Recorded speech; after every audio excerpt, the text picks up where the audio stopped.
అయితే ఆయన షేమ్‌ని ఫేస్ చేశారో, అక్కడే దేవుడు ఆయనని డబుల్ పోర్షన్ ఆఫ్ బ్లెస్సింగ్స్‌ని ఇచ్చారు. మన జీవితంలో కూడా ఈ జోసెఫ్ జీవితం ద్వారా మనం ఒక చిన్న మాటని నేర్చుకోవచ్చు.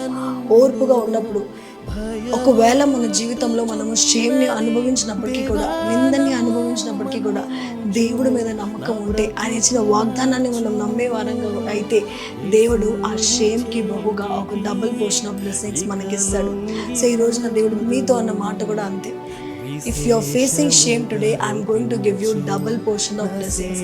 ఏ డిస్గ్రేస్, ఏ కృప లేని జీవితం అయితే నువ్వు అనుభవిస్తున్నావో, ఆ ప్లేస్లో నేను నీకు డబుల్ జాయ్ని ఇవ్వబోతున్నానని దేవుడు మనందరితో ఇదే వాగ్దానం చేస్తున్నారు. సో ఈ రోజున మీ రోజుని స్టార్ట్ చేసే ముందు ఒక చిన్న తీర్మానం, ఒక చిన్న మాటని నమ్మి స్టార్ట్ చేయండి. నేను ఏదైతే ఫేస్ చేస్తున్నానో ఇది ఎంతకాలము ఉండదు, దీనికి బహుగా, దీనికి డబుల్ పోర్షన్ ఆఫ్ బ్లెస్సింగ్స్ నాకు దేవుడు ఇవ్వబోతున్నాడు. అప్పుడు మీరు